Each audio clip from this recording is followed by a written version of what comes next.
কি অবস্থা, মানে কি বাজে অবস্থা। আমি আমাদের সরকারের সমালোচনা করায় কেন্দ্রীয় শহীদ মিনারে গণ অধিকার পরিষদ নেতা ফারুক হাসানের উপর জাতীয় বিপ্লবী পরিষদের হামলা। গণ অধিকার পরিষদের সিনিয়র সহসভাপতি ফারুক হাসানের উপরে শহীদ মিনারে অতর্কিত হামলা চালানো হয়েছে।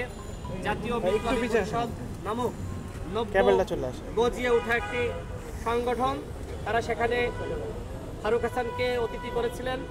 তারা বলছে যে ফারুক হাসানের বক্তব্য তারা পছন্দ করেননি।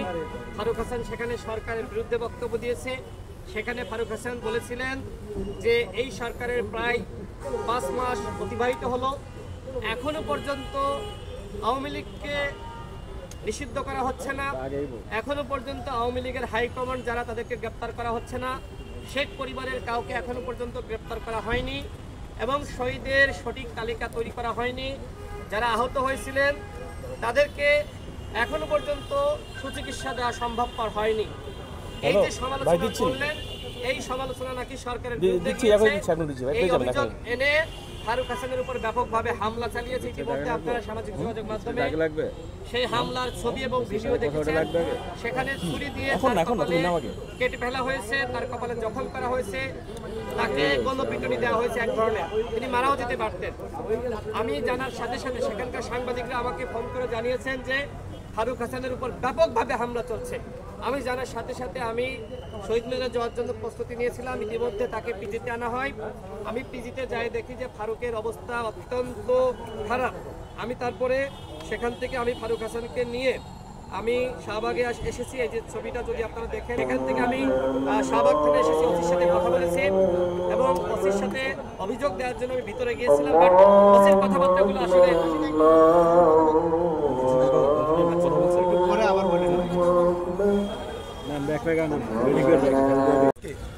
উনি একটা মানে ভুলভাল সরকার হিসেবে উপস্থাপন করতে চেয়েছিল।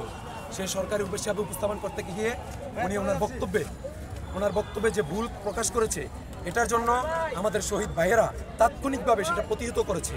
সেটা প্রতিহত করতে গিয়ে আমাদের এখানে সাময়িক একটু সমস্যা হওয়ার কারণে আমরা সেটার জন্য বাংলাদেশ জাতীয় বিপ্লবী পরিষদের পক্ষ থেকে আমরা আন্তরিকভাবে দুঃখ প্রকাশ করছি। দেশ ও জাতির কাছে আমরা ক্ষমা চাচ্ছি। এবং আমি আপনাদেরকে ইতিমধ্যে একটা কথা জানিয়ে দিতে চাই, ফেস দ্য পিপল নিউজ নামে একটি পেজ আমাদের জাতীয় বিপ্লবী পরিষদ নামে যে একটা মিথ্যা অভিযোগ প্রচার করেছে ইতিমধ্যে। এখানে বলা হয়েছিল, আমি আপনাদেরকে বলে দিচ্ছি, এখানে বলা হয়েছে ফেস দ্য পিপলে সরকারের সমালোচনা করায় কেন্দ্রীয় শহীদ মিনারে গণ অধিকার পরিষদ নেতা ফারুক হাসানের উপর জাতীয় বিপ্লবী পরিষদের হামলা। এটা সম্পূর্ণ মিথ্যা একটা নিউজ। আপনারা যারা এখানে মিডিয়া রয়েছেন, আপনারা সত্যটা প্রকাশ করবেন। ফারুক হাসান বক্তব্য দিয়েছিল ডক্টর ইউনূসকে নিয়ে। তিনি বলেছিলেন ডক্টর ইউনূস নাকি জনগণের সরকার নয়, তিনি নাকি জনগণ নিয়ে ভাবছে না, তিনি নাকি বিপ্লবী সরকার নয়। এই কথা বলার কারণে আজকে শহীদ ভাইয়েরা তার প্রতি ক্ষিপ্ত হয়ে তাকে হামলা স্বীকার করেছে। আহত ভাইয়েরা শহীদ ভাইদের প্রতিনিধি। তো আপনারা যে নিউজ পাইছেন, আপনারা এই নিউজটা আমি আশা করি আপনারা সত্য নিউজ হিসাবে এই দেশের জনগণের কাছে পৌঁছায় দিবেন। এই আশা ব্যক্ত রেখে আমি আমার পরিচয়টুকু দিয়ে যাচ্ছি। আমি বাংলাদেশ জাতীয় বিপ্লবী ছাত্র পরিষদের একজন বাংলাদেশ ইসলামিক ইউনিভার্সিটি সদস্য সচিব হিসাবে রয়েছি। আপনারা আজকে আমার নাম জনাব মোহাম্মদ ফরহাদ আহমেদ আলী। ওকে, ধন্যবাদ।